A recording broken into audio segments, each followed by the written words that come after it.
Welcome to another video going through some quick ways you can improve at Mario Kart 8 Deluxe. Last time I went over 3 tips, one for beginners, intermediates, and advanced players, but now I'm just going to go over 3 tips that can cater to anyone regardless of skill level. So stick around the whole way through as you might learn something you never would have expected. But without further ado, let's start giving her, bud. Just before getting started, if you enjoyed this video, consider subscribing. It's free, it helps me out a lot, and you can always change your minds.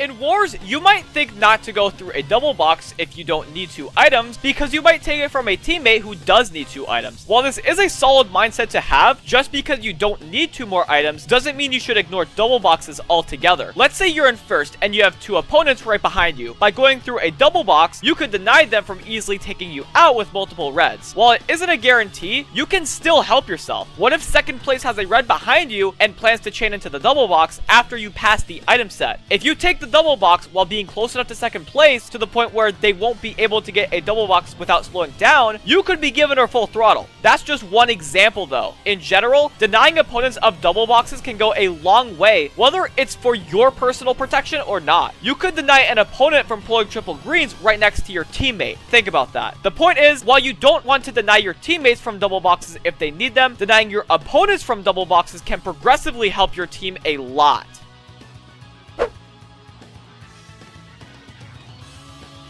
Now, I know that having a mushroom in first can feel really reassuring because you know that if a blue comes, you can dodge it. But honestly, I feel like there are only a few instances where it's safe to hold a mushroom. If you have a shroom in first with your teammates there to protect you, then you should hold on to it, especially if it's in your pocket. But you have to consider every scenario here. What if you have a shroom then a coin with the other team in 2, 3, 4? There's a good chance they'll be able to red you, and getting redded then shrooming afterwards covers about half of the damage done, or maybe a bit more. Now, imagine if they got 2 reds behind you. Yeah, you're really screwed now. It's also worth mentioning that you can hardly notice the difference between getting redded and blued. While you can recover a bit more quickly after getting redded than if you were to get blued, it's not worth holding your mushroom for. You could miss out on getting double protection at the next double set because you want to hold on to your shroom and coin. A super horn is easily the best item to hold on to while front running, as it covers all of your bases. Well, outside of the inability to be trailed. But the point is, holding your mushroom in first might not be in your best interest unless you have protection, it's in your first slot, or you have your teammates to protect you.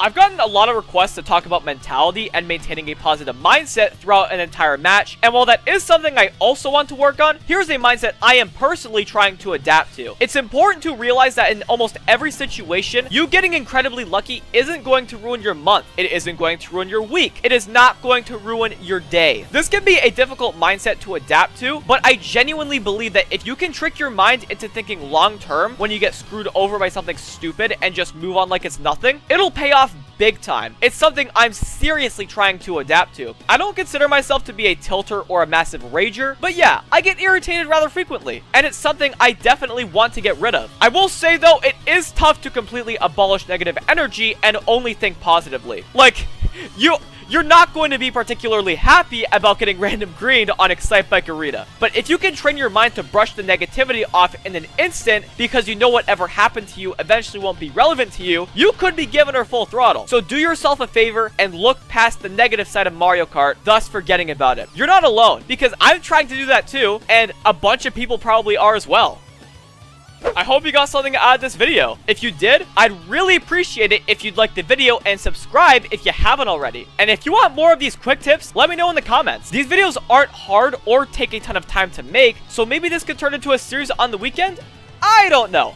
I guess the reason why there was such a big gap in between the first and second quick tips is because I have to think of solid tips that might not be brain dead obvious to you guys. We'll see what happens. And also let me know what kind of tips you would want in a quick tips, as if you do, there's a good chance that I could make more of those rather quickly. But until next time, thank you so much for watching. Have yourselves a fantastic day and keep on giving her, bud.